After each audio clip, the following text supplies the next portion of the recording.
अस्सलामुअलैकुम, मेरा नाम ज़ियाम ज़फ़र है और आज के रोज़ हम लोग बात करने जा रहे हैं टॉप 5 ग्राफिक्स कार्ड के बारे में जो कि आपको पाकिस्तानी मार्केट्स पर अराउंड 4000 रुपीज़ तक के इजीली देखने को मिल जाएंगे। तो इस वीडियो में हम लोग जितने भी ग्राफिक कार्ड के बारे में डिस्कस करने वाले हैं वो सारे ग्राफिक कार्ड आपको PUBG मोबाइल, GTA 5 और फोर्टा जैसे गेम्स को लो टू मीडियम सेटिंग्स पर 30 FPS आपको देखने को मिल जाएंगे और इनमें से जो दो ग्राफिक्स कार्ड हैं उन पर आपको हाई सेटिंग्स पर भी देखने को मिल सकते हैं। तो फिर वीडियो स्टार्ट से पहले मेरी गुजारिश है कि आप मेरे चैनल को सब्सक्राइब करें और पास ही बने बेल आइकन प्रेस करें ताकि आपको मेरी लेटेस्ट के बारे में सबसे पहले पता चल जाए। चलिए स्टार्ट करते हैं आज किस कमाल की वीडियो को। तो सबसे पहले मैं आपको एक बात बता दूं और इस वीडियो में हम लोग एक ग्राफिक कार्ड ऐसा भी यूज करेंगे जिसकी प्राइस आपको 4000 से थोड़ी सी ऊपर देखने को मिलेगी। Oh my God! बस थोड़ी सी ऊपर आपको देखने को मिलेगी जो कि आगे जाके मैं डिस्कस करूंगा। तो सबसे पहले बात करते हैं हम पहले ग्राफिक कार्ड की। जो पहला ग्राफिक कार्ड हमारे पास है वो AMD Radeon HD 7570 है जिसकी डायरेक्ट की बात करें तो वो 11 है। शेडर इस ग्राफिक कार्ड का 5.0 है। OpenGL इसका 4.3 है। रेजोल्यूशन की बात करें तो वो 2560 मल्टीप्लाई बाय 1600 है। मेमोरी इस ग्राफिक कार्ड की 1 GB है। मेमोरी स्पीड की बात करें तो वो 800 mHz की है। मेमोरी बस की बात करें तो 128 बिट है। मेमोरी टाइप इस ग्राफिक कार्ड की GDDR5 है। बात करें इस ग्राफिक कार्ड की TDP की तो वो 60 वॉट्स की है और PSO जो इस ग्राफिक कार्ड के रिक्वायर्ड है वो 400 वॉट का है। तो ये तो बात हो गई इस ग्राफिक कार्ड की HD 7570 की। आप इस ग्राफिक कार्ड को बाय कर सकते हैं क्योंकि जिसको ओवरऑल स्पेसिफिकेशन है वो काफ़ी अच्छे हैं और ज़्यादातर लोग 4000 के प्राइस रेंज के अंदर इसको बाय करते हैं। और यहाँ पर मैं आपको एक बात बता दूँ, बहुत से प्लेसेस पर इस ग्राफिक कार्ड के प्राइस 3500 के दरमियान भी हैं, तो ये ग्राफिक कार्ड आपको 4000 से कम में भी देखने को मिल सकता है। तो बात करते हैं अगले ग्राफिक कार्ड के बारे में। जो अगला ग्राफिक कार्ड है वो HD 6850 है। डायरेक्ट इसका 11 है। शेडर की बात करें तो वो 5.0 है। OpenGL की बात करें तो वो 4.3 है। रेजोल्यूशन की बात करें तो वो 2560 मल्टीप्लाई बाय 1600 है। मेमोरी की बात करें तो ये ग्राफिक कार्ड 1 GB का है। मेमोरी स्पीड इसकी थोड़ी सी ज़्यादा है, वो 100,000 mHz की है जो कि काफ़ी अच्छी है। मेमोरी बस की बात करें तो वो 256 बिट की है। अगर हम बात करें मेमोरी बस की तो वो 256 बिट की है जो कि बहुत ज़्यादा अच्छी है। मेमोरी टाइप इसकी GDDR5 है। TDP की बात करें तो 127 वॉट्स की जो कि काफ़ी ज़्यादा हाई है और यही वजह है कि ग्राफिक कार्ड आपको कम प्राइस में देखने को मिलता है। ओवरऑल इसके स्पेसिफिकेशंस काफ़ी अच्छे हैं। PSO जो इस ग्राफिक कार्ड के रिक्वायर्ड है वो 500 वॉट्स का है। तो यहाँ पर आपको एक बात बता दूँ, ग्राफिक कार्ड आपको 4000 से लेकर 4500 के दरमियान ही देखने को मिलेगा।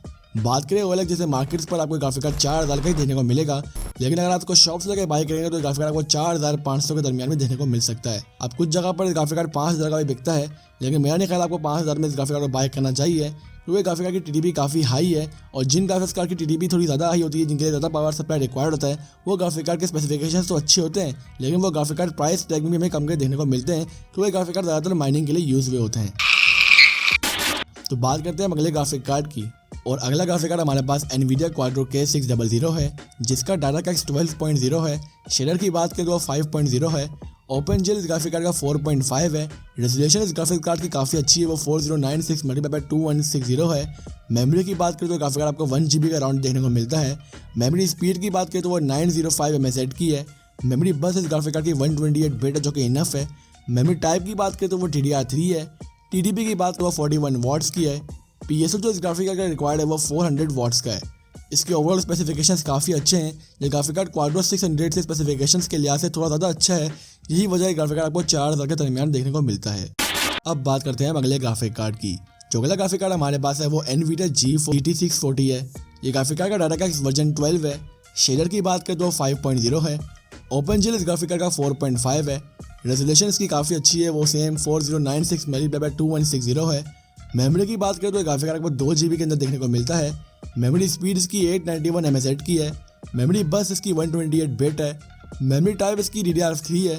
TDP की बात करें तो वो 65 वॉट्स की है और जो PSO इस ग्राफिक कार्ड के लिए रिक्वायर्ड है वो 400 वॉट का है। यहाँ पर आपको एक बात बता दूँ, ये ग्राफिक कार्ड भी आपको 4000 से थोड़ा सा ऊपर देखने को मिल सकता है। इसकी जो बेसिकली प्राइस है वो 4000 ही है, लेकिन कुछ जगह पर ग्राफिक कार्ड आपको 4500 के दरमियान भी देखने को मिल सकता है। तो ये रिकमेंड करूंगा कि अगर आपको ये ग्राफिक कार्ड बाय करना है तो आप बाय कर सकते हैं। इस प्रकार जो मसला ये है वो यही है कि इसका DDR5 वर्जन नहीं है, ये DDR3 है, लेकिन यहाँ पर आपको 2G मेमोरी देखने को मिलती है। अगर आप फोर्टनाइट, PUBG मोबाइल जैसे गेम्स को एटलीस्ट मीडियम सेटिंग्स पर या हाई सेटिंग्स पर खेलना चाहते हैं, अगर आपको मेमोरी ज़्यादा मैटर करती है तो आप मेमोरी के लिहाज से इस ग्राफिक कार्ड को बाय कर सकते हैं। ये ग्राफिक कार्ड भी वर्थ करता है 4000 के दरमियान में।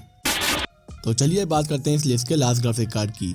तो लास्ट ग्राफिक कार्ड है वो NVIDIA GeForce GT440 है। जी हाँ, GT430 के आगे वाला वर्जन है। बात करें इसके DirectX वर्जन की तो वो 12.0 है। शेडर इसका 5.0 है। OpenGL की बात करें तो 4.5 है। रेजोल्यूशन इस ग्राफिक कार्ड की 2560 मल्टीप्लाई 1600 है। मेमोरी की बात करें तो 1 GB है। मेमोरी स्पीड इस ग्राफिक कार्ड की 800 mHz की है। मेमोरी बस की बात करें तो 128 बिट है। मेमोरी टाइप इस ग्राफिक कार्ड की GDDR5 है जो कि काफ़ी अच्छी है। TDP की बात करें तो वो 65 वॉट्स की है और ग्राफिक कार्ड के लिए जो PSO रिक्वायर्ड है वो 350 वॉट का है, लेकिन आप इसको 300 वॉट वाले PSO में भी इजीली रन कर सकते हैं।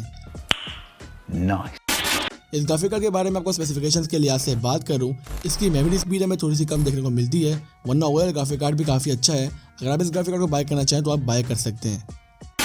तो मैंने तो आपको बता दिया top 5 graphics card under 4000।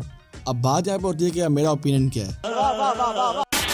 Under my opinion अगर आपको HD 6850 लेना चाहें तो वो ले सकते हैं, क्योंकि उसके स्पेक्स इन सब ग्राफिक्स कार्ड से काफ़ी ज़्यादा अच्छे हैं और काफ़ी इंस्पायरिंग भी हैं। आप उसको बाय करना चाहें तो बाय कर सकते हैं, लेकिन जो उसका मसला ये है कि इसकी TDP थोड़ी हाई है।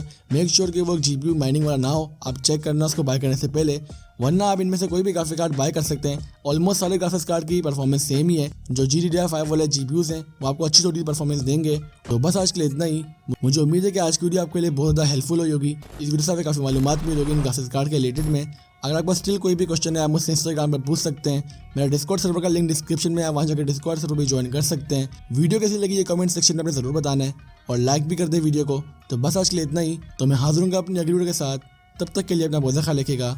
अल्लाह हाफ़िज़। यार लाइक शेयर बनता है, जोड़िए, ऐसे काम नहीं चलेगा।